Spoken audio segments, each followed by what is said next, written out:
Hey, it's December 28th, and today's the day we're going to take down our Christmas display. Before I do that, I figured I would do a quick overview of our setup, over all our lights, our controllers, how everything's ran.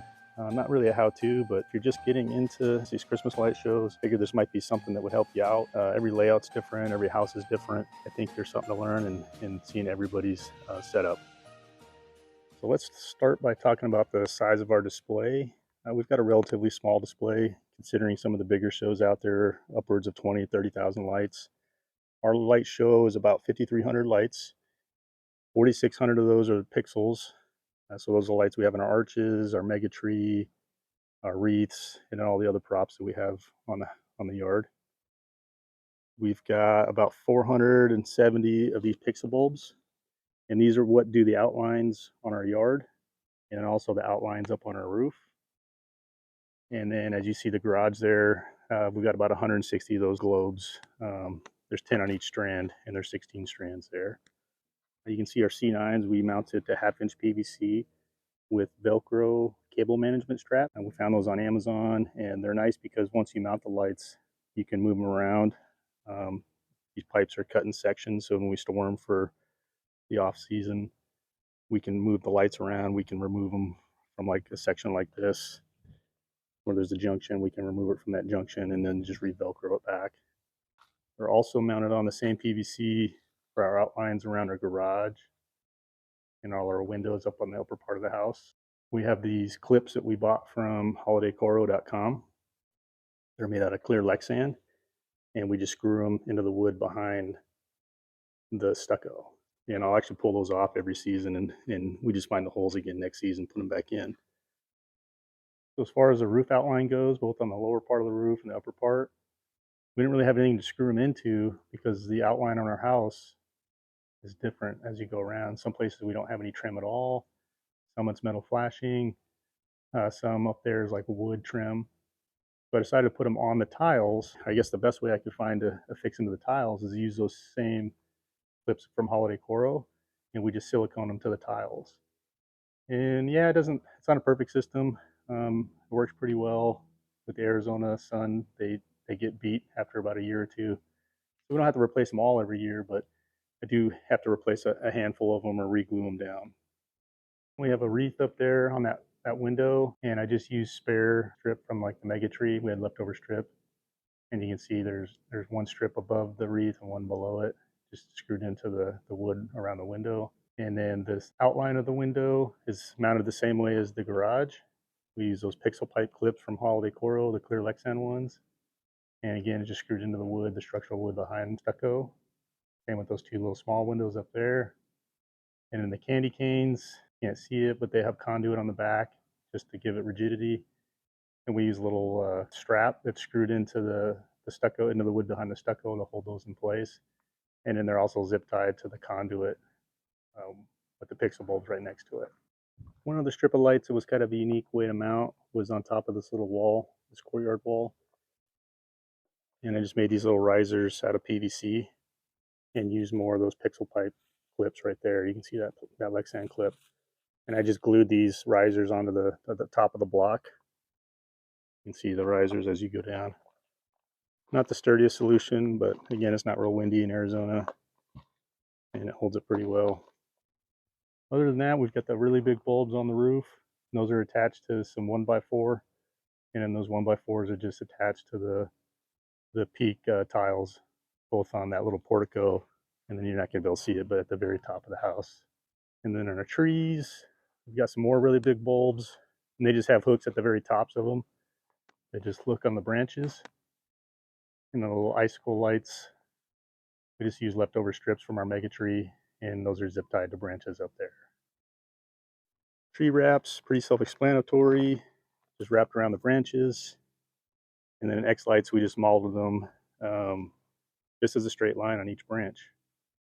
Brings us to our wreaths. These are just a regular wreath that you would buy from Home Depot or Lowe's, and we just put pixel lights in them, just zip tied them to that. The pixel bulbs on the gate. This is actually my third iteration of attaching to the gate. I started out with zip ties and Velcro, and then last year I hot glued magnets to the back of them, which worked really well. But as you can see, this gate gets lots of sun. And on the warm winter days, that hot glue would melt just enough that the lights would fall off. So I use that same silicone that I glued the clips on the roof. I use that same silicone to glue the magnets to the back of these lights, and it works really well. It keeps them in place. Let's talk Megatree real quick and talk about the specs of ours. Megatrees are one of those things that's central to almost every show. So ours, we got a small yard. The front of our house here was I don't know, 14 or 15 feet high, and this is where I wanted to put the tree. And if I stuck with standard length strips of lights, like at 50 or 100, it would either be too small or too tall. So I decided to go 56 pixels per strand, and we did 16 strands, just a 180 tree. And I think it fit perfectly. I think we were right about 13 and a half feet tall. It did require a lot of cutting and soldering with 16 strands and that many lights. So I had to make custom light strands with different ends. And yeah, so it's a lot of work. And if you're not savvy with the soldering iron, you might want to stick to either 50 or 100 length of your strips. Ours is mounted to the top of the house to a decorative cross, a metal cross. And that cross is attached to structural wood behind. I made sure to test that before I mounted it all because those pixels and those strands are pretty heavy. At the bottom, they're just staked down with metal tent stakes. So if I had one thing to change in the future, I'd probably make a metal hoop for the bottom, like a little half arch. And that way every year I can just throw it down and they're attached in the same spot every year. And I don't have to spend 2 hours getting the spacing perfect. These Coro props, like the gingerbread people on the back side, see if we can get a view here. We use 1/2 inch metal conduit, and it's just zip tied to the plastic, and then we put rebar in the ground just for the holiday season, and then that just slides right up on top of it. We're not really windy here, so if you're in a windier area, you might want to do a couple more pieces of rebar or find some other way to secure it. So the North Pole sign, same thing. We've got conduit on the back of it, rebar into the ground, and we just tied it to the house here so it doesn't come out. Chroma presents, we just use a tent stake into the ground, and that holds them in there pretty good. So here we have our really big lights. We've got 44 of these. We have them in this tree, up on the roof up there, and all the way over on this. Anyways, all we did was we took the battery operated LED out of the inside, drilled some holes, and put 6 pixels in there, and now they function as one light with the next lights. When you buy your Coro for your arches, we got ours from Boscoyo. It's the medium size, 30 pixels per arch. Ours came with this pretty thin Coro, and it needed to be attached to something to hold its shape. So I made a jig to match the shape of the arch, but that jig allowed us to match the arch of that Coro, and I could replicate it pretty easily. So I just put screws into a piece of plywood in the shape of that arch, and I heated a little bit of that PVC at a time, bent it, and then just kept going down the line. And then eventually, when it cools, it'll hold that shape. So that's how we made all these arches. And then while I'm here, I'll show you how they're held into the ground. Just a short little piece of rebar on each end, and that just snaps right into it.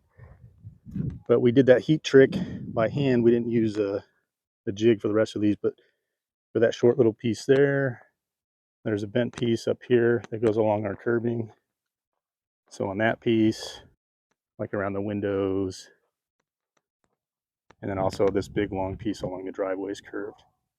And we use that heat gun on all that, bent it and let it cool, and it holds its shape. Last but not least, number one question is, how do we attach these globes to our garage? Well, as you can see, they're not actually attached to the garage door. They're just screwed into the flashing at the very top. And that's strong enough to hold those up. And the second most popular question is, how do we get in the garage? We just pull these back like a curtain, like so. And I'll clamp them to this light. Now to get them out of the way on one side. And up here, you can see that little hook. Again, we'll just take the other half. I'll run them through the hook up there, and we can pull a car in. Now we got to talk about what controls everything. So this is inside of our garage. We just mounted a piece of plywood to the wall into the studs. And then we have a little board, I believe we got from Holiday Coro. And all the manufacturers make a board that you can mount your controller, power supply, that kind of stuff. So up here on this board, we've got on the top right is our F16 V3 controller. That's what controls all the lights. It's the master for the show. Below that, the bottom right corner is an expansion board. And that expands to 16 ports on our Falcon V3, depending on how many smart receivers you have. And on the left, we use an HP server power supply, and that's a 1200 watt power supply with a distribution board up top there. When you're thinking about your controller, you gotta have a way to power it. So you gotta power it with a power supply, and that power supply not only powers the controller board, but that's what's powering all your pixels also. So you have to pick a power supply that's sufficient to power everything that that board's going to power. So keep that in mind when you're building your stuff. Down low, we've got our FM transmitter right here.